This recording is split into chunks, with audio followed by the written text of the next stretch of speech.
علامہ محمد اقبال رحمۃ اللہ علیہ فرماتے ہیں کہ مدینہ کی ریاست کے حکمران کیسے ہوتے تھے کہ مسلمانان امیری کردان مسلمانان امیری کردان در شہنشاہی فقیری کردان، کہ جو مدینہ کے حکمران تھے انہوں نے شہنشاہی میں بھی فقیری اختیار کی ہوئی تھی۔ جب شہنشاہی میں بندہ فقیری اختیار کرتا ہے تو پھر صوبوں سے زکوٰۃ واپس آ جاتی ہے۔ جب شہنشاہی میں فقیری اختیار کرتا ہے تو کوئی رات کو بھوکا نہیں سوتا۔ جب شہنشاہی میں بندہ فقیری اختیار کرتا ہے تو پھر حضرت عمر سے بھی پوچھا جاتا ہے کہ یہ کرتا کیسے بنا۔ آج کل کے حکمران جو ہمارے ہیں وہ مدینہ کی ریاست کا نام لے کے جو چورن بیچ رہے ہیں، عوام کو بے وقوف بنا رہے ہیں، تو ایسی مدینہ کی ریاست نہیں ہوتی تھی۔ اگر آپ واقعی مدینہ کی ریاست بنانا چاہتے ہیں تو پھر سلمان فارسی کی سیرت پڑھیں کہ جب مصر سے ایک قافلہ آیا تو سلمان فارسی کھڑے ہوئے تھے، تو جب مصر سے قافلہ آیا تو قافلے والوں میں سے ایک بندے نے سامان جب اتارا تو آگے حضرت سلمان فارسی کھڑے ہوئے تھے، تو اس نے جب کہا کہ بابا جی سامان اٹھانا ہے، تو انہوں نے کہا ہاں اٹھانا ہے۔ جب وہ سامان اٹھا کر پہنچے بازار میں تو لوگوں نے جب دیکھا تو انہوں نے کہا السلام علیکم یا امیر محترم۔ تو اس نے پوچھا یہ کون ہے؟ تو لوگوں نے جواب دیا کہ یہ سلمان فارسی ہیں جو مدائن کے گورنر ہیں۔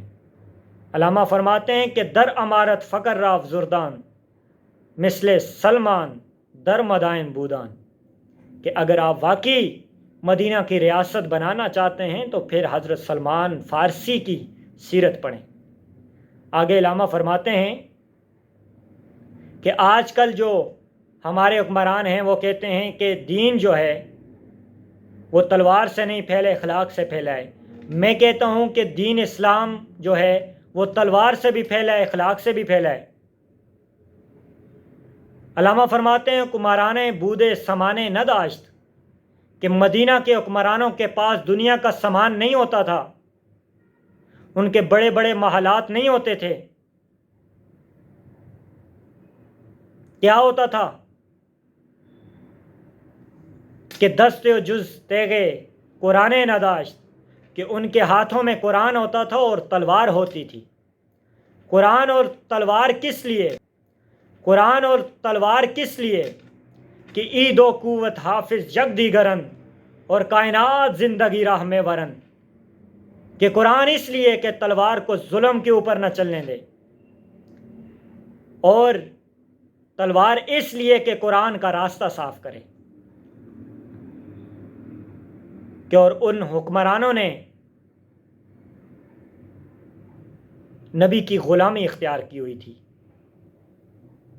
حضور نبی کریم صلی اللہ علیہ وآلہ وسلم کے صحابہ تھے کہ جنہوں نے مدینہ کی ریاست بنائی، پھر اپنی رعایا کا خیال رکھا۔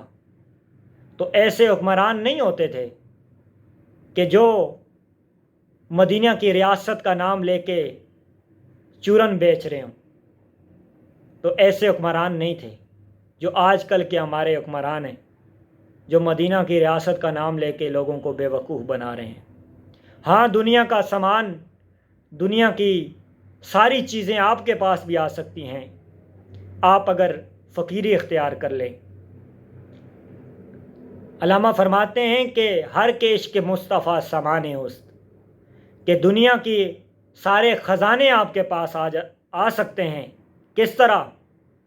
کہ بر ہو بردر گوش دمان است، کہ آپ کے دل میں اگر حضور نبی کریم صلی اللہ علیہ وآلہ وسلم کی محبت ہے، عشق ہے، تو دنیا کا ہر ساز و سامان جو ہے وہ اس کی کوئی وقت نہیں ہے، کوئی اس کی حیثیت نہیں ہے، کہ جب آپ کے دل میں حضور نبی کریم صلی اللہ علیہ وآلہ وسلم کی محبت ہو